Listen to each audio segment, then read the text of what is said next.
London के सुंदर जंगल के एक सुनसान इलाके में बसा हुआ एक सुंदर सा बंगला था। जॉनथन उस बंगले के अंदर सोफे में आराम से लेटा हुआ था कि तभी किसी लड़की की हंसी की आवाज से जॉनथन की अचानक आंख खुल गई। डैनियल जल्दी उठो, लगता है इस बंगले के अंदर पैरानॉर्मल एक्टिविटी स्टार्ट हो चुकी है। डैनियल तुरंत उठ जाता है। तुमने कैमरे वगैरह ठीक से लगा दिए हैं ना? हाँ डैनियल, मैंने नॉर्मल एक्टिविटी को कैच करने वाले सारे कैमरे लगा दिए हैं। अभी कुछ देर पहले मेरे कानों में किसी लड़की की हंसी की आवाज टकराई। तो फिर देर किस बात की है मूर्ख, जल्दी से बंगले की लाइट ऑफ करो।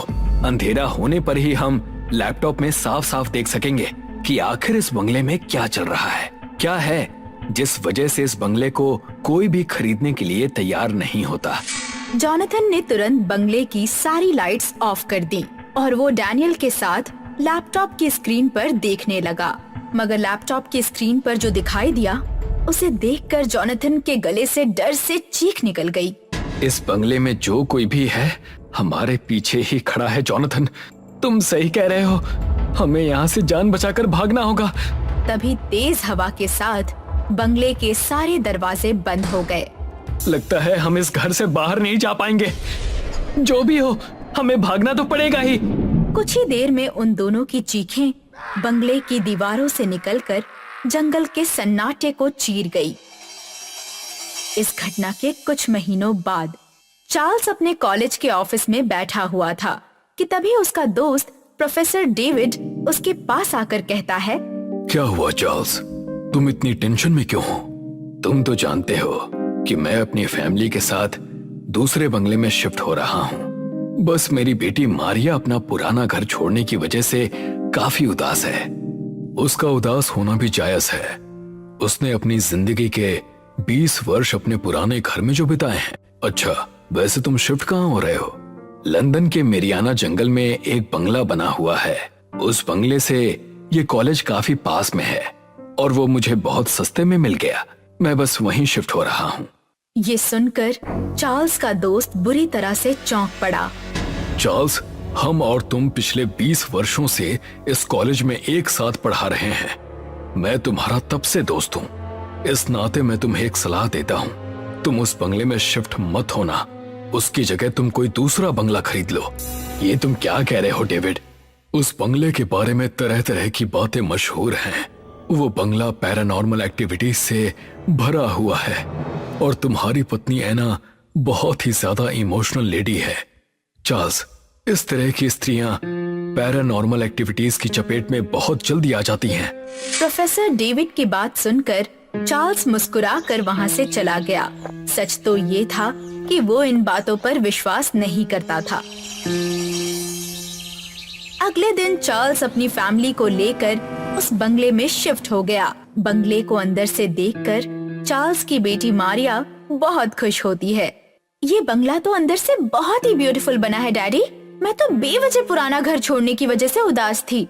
मुझे अच्छा लगा कि तुम्हें ये बंगला काफी पसंद आया। इतना बोलकर एना चार्ल्स की ओर देखकर कहती है, मैंने इस बंगले के बारे में तरह तरह की बातें सुन रखी हैं।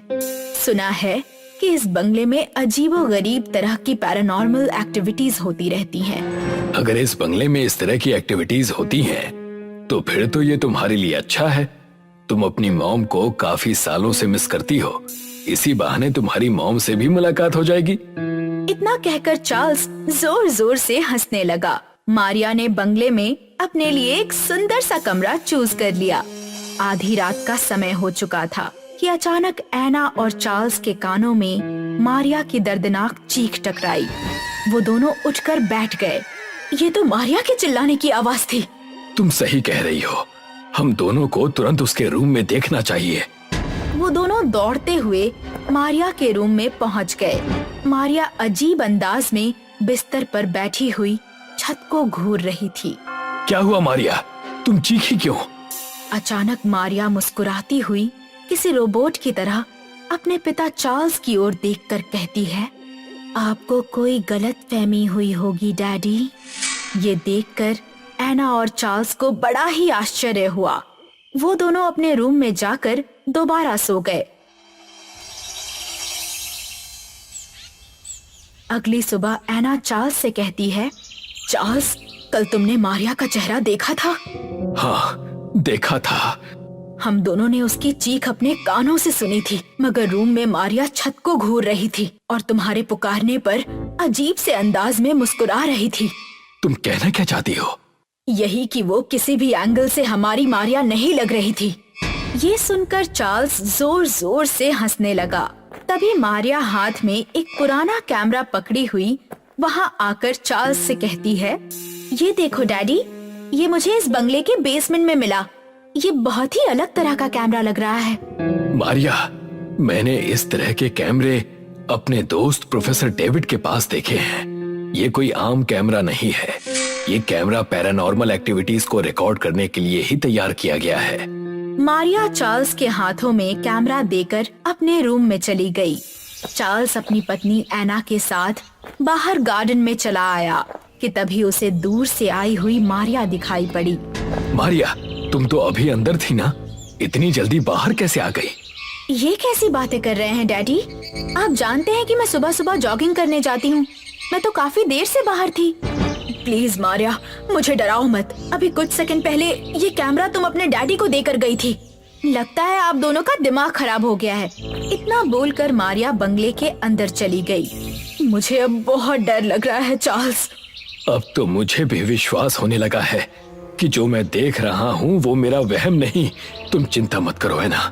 आज शाम को मैं अपने दोस्त प्रोफेसर डेविड को यहाँ पर लाऊंगा। डेविड पैरानॉर्मल एक्टिविटीज को हैंडल करने में एक्सपर्ट है। चार्ल्स उसी समय कॉलेज चला गया और सारी घटना अपने दोस्त प्रोफेसर डेविड को बताता है। मैं अभी कुछ नहीं समझ पा रहा हूँ। मैंने तुमसे कहा था चार्ल्स कि तुम उस घर को मत खरीदो। तुम अभी भी नहीं समझे कि उस घर में अजीबोगरीब घटनाएं होती रहती हैं। ऐसी घटनाएं जो इंसान की समझ से परे है। तुम शायद नहीं जानते कि कुछ दिनों पहले पैरानॉर्मल एक्टिविटीज के एक्सपर्ट उस बंगले में गए थे, जिनकी लाशें बहुत बुरी अवस्था में बंगले के अंदर मिली थीं। चार्ल्स, उस बंगले में रहने वालों की लाशें अक्सर उस बंगले में मिलती हैं और पुलिस उनकी मौत को रहस्यमयी मौत बताते हुए उनकी फाइल बंद कर देती है और कोई जांच नहीं होती, क्योंकि वो भी जानते हैं कि ये सब वहाँ पर पैरानॉर्मल एक्टिविटीज की वजह से होता है। मैं चाहता हूँ डेविड कि आज रात तुम मेरे बंगले पर मेरी फैमिली के साथ रहो। तुम अपने भूत को पकड़ने वाले कैमरे बंगले में लगा दो और खास तौर से मेरी बेटी के रूम में। लेकिन चार्ल्स, बुरी आत्माएं कैमरे के जरिए हमारी दुनिया में आने की कोशिश करती हैं और डीमन भी। ये ठीक नहीं होगा। मगर चार्ल्स जिद पर अड़ गया। प्रोफेसर डेविड उस रात कुछ कैमरे लेकर चार्ल्स के घर पर आ गए और उन्होंने बंगले के सभी कमरों में कैमरे फिट कर दिए और वो चुपचाप चार्ल्स के रूम में आ गए और लैपटॉप को ऑन कर दिया।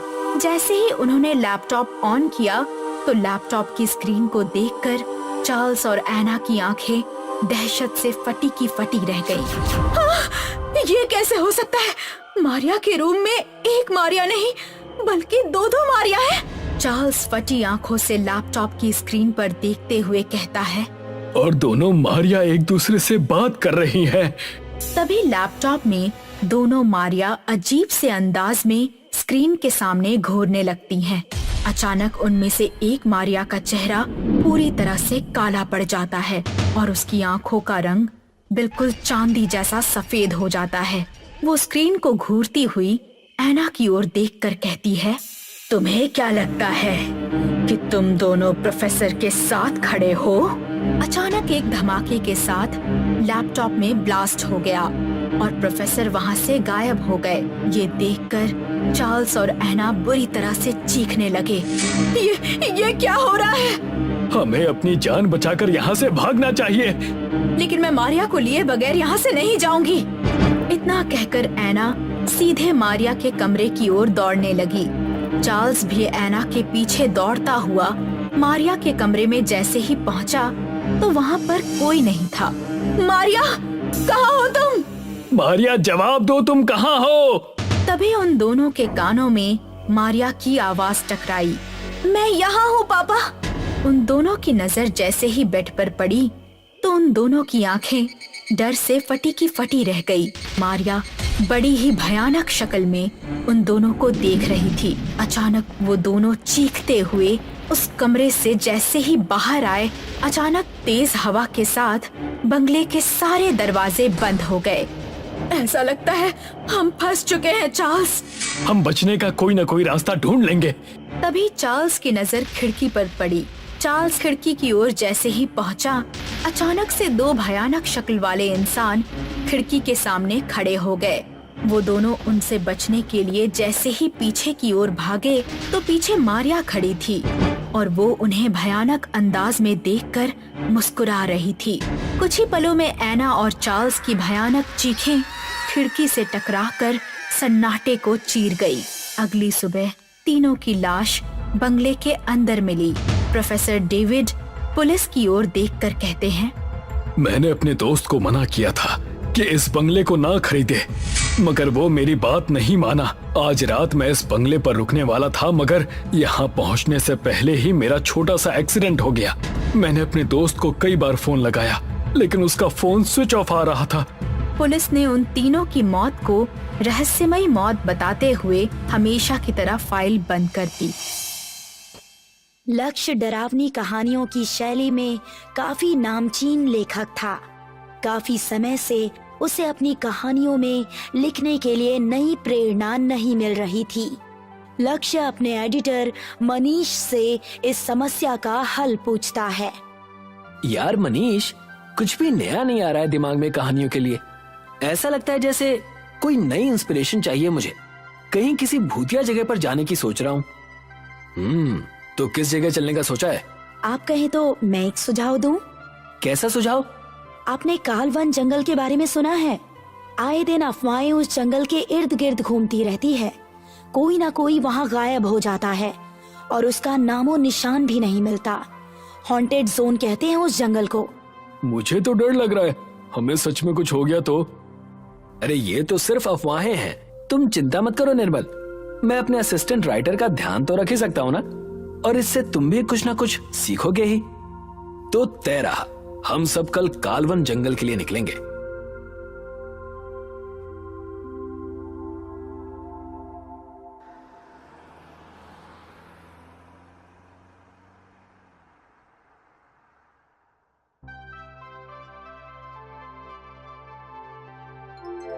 रात हो गई थी। कितना सन्नाटा है यहाँ, हवा की भी आवाजें सुनाई पड़ रही हैं। अच्छा किया हमने यहाँ आकर। बस डर थोड़ा और बढ़ जाता तो पूरी कहानी लिख देता मैं। हाँ राइटर साहब, अब सो भी जाते हैं कुछ देर। तुम लोग सो जाओ, मैं थोड़ी देर और इस सन्नाटे को सुनना चाहता हूँ। रात और घनी होती जाती है। सब सो जाते हैं और लक्ष्य डर से प्रेरणा लेकर अपनी किताब में कुछ लिखने लगता है। तभी अचानक मानो आंधी से पेड़ हिलने लगे हो ऐसी आवाज आने लगती है। मनीष, उठो मनीष, मनीष! ये क्या हो रहा है? कैसी आवाज है ये? मुझे तो बहुत डर लग रहा है। ये आवाजें अचानक कैसे बंद हो गई? शायद हमें बाहर चलकर देखना चाहिए। बेवकूफी भरी बातें मत करो यार, हम सुबह होने के बाद ही बाहर निकलेंगे। कोई एक पल की नींद भी नहीं ले पाता और देखते ही देखते सूरज की पहली किरण फूटती है। सब साहस कर टेंट से बाहर आते हैं और देखते हैं जो पेड़ टेंट के पीछे था वो टेंट के सामने आ चुका है। ये देखकर लक्ष्य के चेहरे पर एक मुस्कान छा गई। ये क्या हो रहा है? ये पेड़ ने अपनी जगह खुद से कैसे बदल ली? तुम इस तरह मुस्कुरा क्यों रहे हो लक्ष्य? मैं यहाँ इसी इंस्पिरेशन की तलाश में तो आया था। ये डर, ये भ्रम, असली और नकली के बीच की रेखा जहाँ धुंधली हो जाए, इसी जगह की तलाश में तो हम आए थे यहाँ। मैं कुछ लिखने जा रहा हूँ, तुम लोग कुछ देर मुझे परेशान मत करना, ठीक है? ये कैसी साइको वाली बातें कर रहे हो तुम? हम लोग यहाँ डरे हुए हैं और तुम हो कि छी, तुमसे कुछ कहने का तो मतलब ही नहीं है। हम यहाँ से निकल रहे हैं, आज के आज और अभी के अभी। नहीं, हम आज भी यहीं पर रुकेंगे। मेरी कहानियों के लिए ऐसी प्रेरणा फिर पता नहीं कब मिलेगी मुझे। मैं नहीं रुकूंगा यहाँ। तुम लोगों को इस पागल राइटर के साथ रुकना है तो रुको। उम्र मुझसे ज्यादा है तुम्हारी निर्मल, और मेरे असिस्टेंट हो। अगर जिंदगी में नाम कमाना है ना तो यहाँ रुको। और मनीष, तुम भी जानते हो कि अगर अगली कहानी सही समय पे नहीं कही ना तो तुम्हारा क्या होगा। इसीलिए बिना सवाल किए एक रात यहीं रुको मेरे साथ। जैसा तुम कहो, पर बस एक दिन। इसके बाद तुम मुझे जॉब से भले निकाल ही क्यों ना दो, मैं यहाँ नहीं रुकूंगा। लक्ष्य अपनी किताब निकालकर लाल स्याही से बड़ी ही तेजी से लिखने लगता है। मनीष, निर्मल और वंशिका अब भी इस घटना को समझ नहीं पा रहे थे और लक्ष्य का अजीब बर्ताव देखकर उनका डर और बढ़ गया। देखते ही देखते काली रात फिर से आ गई। मुझे यहाँ डर लग रहा है, फिर रात होने को है। अगर हमें कुछ हो गया तो। बस किसी तरह आज की रात निकल जाए। तुम रो मत वंशिका, हम है ना तुम्हारे साथ। बस इसी टेंट में बैठे रहना है हमें। ये जंगल तो बड़ा ही रहस्यमय और डरावना है। ना हवा चलती है, ना ही एक भी जानवर दिखाई पड़ रहा है। कल रात भर बाहर नहीं निकला, फिर भी इतना डर कि पूछो मत। अगर मैं बाहर जाकर आऊं फिर तो डर की सीमा ही नहीं होगी। फिर तुम उसी तरह की बातें कर रहे हो लक्ष्य। हमें नहीं जाना कहीं, हम यहीं रहेंगे। तो रहो ना यहीं। वैसे भी मुझे अकेले ही जाना है। इस अद्भुत एहसास को फिर से जीने और अपने पन्नों पर उतारने का मौका है। और जहां तक रही बात उस पेड़ की जगह बदलने की, तो वो बस हमारा भ्रम है। मनीष, प्लीज रोको इसे। लक्ष्य कुछ दूर जंगल में निकल पड़ता है। उसके चेहरे पर डर जरूर है, पर एक मुस्कान भी है, जैसे उसे कुछ रोचक मिल गया हो उसकी कहानी के लिए। यहाँ तो कोई भी नहीं है। 1 घंटा हो गया चलते हुए अब, पर यहाँ की हवा में कुछ तो है जो मानो हड्डियों को भी कपा दे। कौन है वहां? कौन है? कोई भी नहीं है, बस ये आवाजें हैं। लक्ष्य ने राहत की सांस ली ही थी कि तभी मनीष के चिल्लाने की आवाज आती है। लक्ष्य टेंट की तरफ दौड़ते हुए जाता है। लक्ष्य वहां का खौफनाक दृश्य देखकर स्तब्ध खड़ा रह जाता है।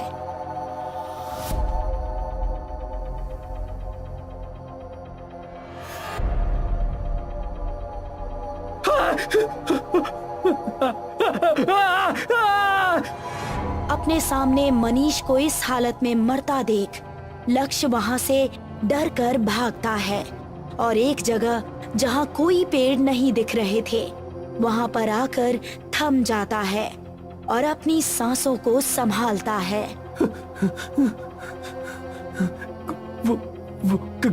क्या था? आखिर वो क्या था? मैंने ऐसा भयानक राक्षस कभी नहीं देखा। और वंशिका, निर्मल, वो दोनों कहीं दिखे क्यों नहीं? लक्ष्य अपने आंसू पोंछता है और फिर उसके चेहरे पर वही मैली मुस्कान आ जाती है और वो अपनी किताब खोलकर लाल स्याही से तेजी में लिखने लगता है।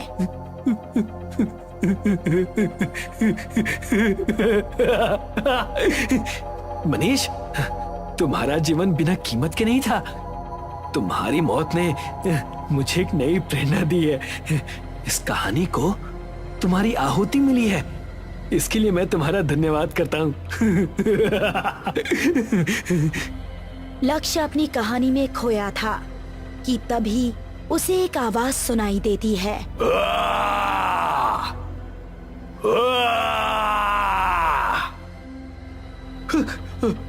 मुझे छोड़ दो, मैं तुम्हें और आहुतियां दूंगा, बहुत सारी। मेरे 2 दोस्त और हैं।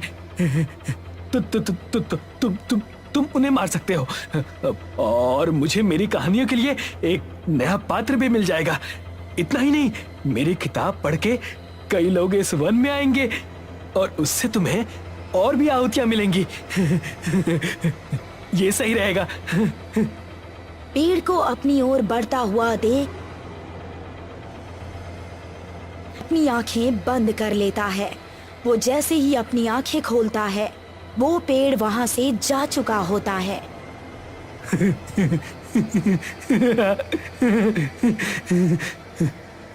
निर्मल और वंशिका किसी तरह उस टेंट से बचकर भाग चुके थे और वो लोग अपनी सांसों को थामने एक जगह आकर खड़े हुए।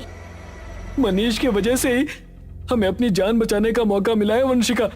अपनी सांसों को संभालो और फिर यहाँ से हम भागना शुरू करते हैं।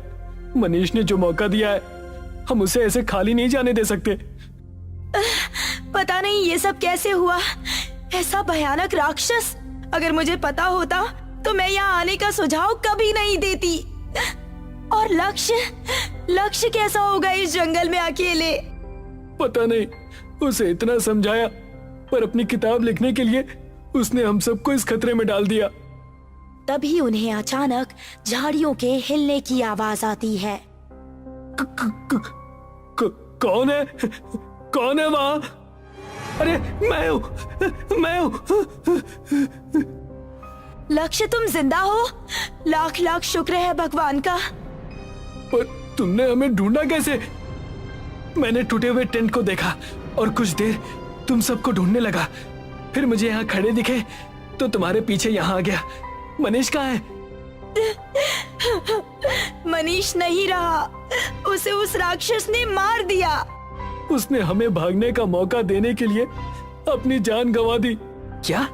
ये कैसे हो सकता है? मनीष मेरा दोस्त। तब तो हमें इस जंगल में एक पल भी नहीं रुकना चाहिए। यहाँ से फौरन भागा जाए। आओ मेरे पीछे। पर ये रास्ता तो जंगल का है ना, तो तुम हमें इस तरफ क्यों ले जा रहे हो? चुपचाप मेरे पीछे आओ, बातें मत करो। अपने पास समय कम है। ये रास्ता शॉर्टकट है, मेरे पीछे आओ। निर्मल और वंशिका लक्ष्य के पीछे पीछे चलने लगते हैं।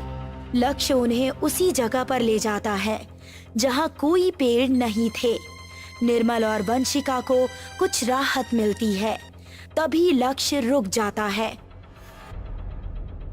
लक्ष्य, तुम रुक क्यों गए? क्या हम पहुंचने वाले हैं? आखिरकार अब इस जंगल से छुटकारा कब मिलेगा? तुम चुप क्यों हो लक्ष्य? कुछ कहते क्यों नहीं? पहुंच गए हैं। हाँ, पहुंच गए।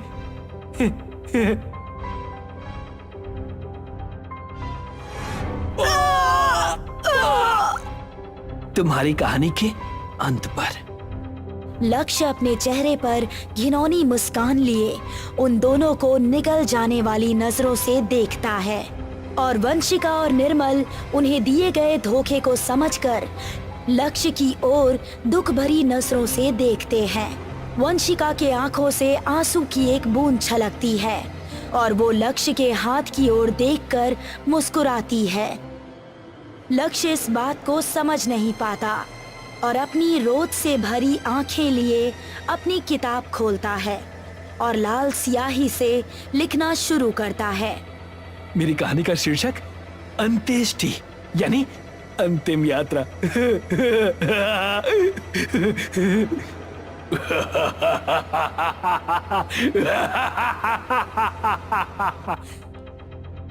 तुम हंस क्यों रहे हो? लक्ष्य अपने बाएं हाथ की ओर देखता है।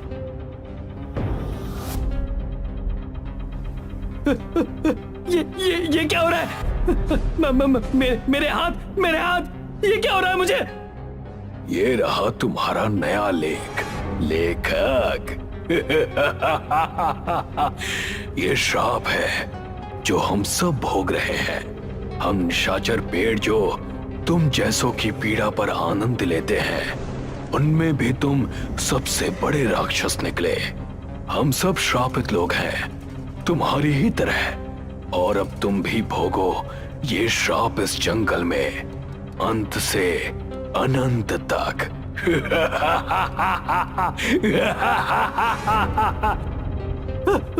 मनीष बचाओ मुझे।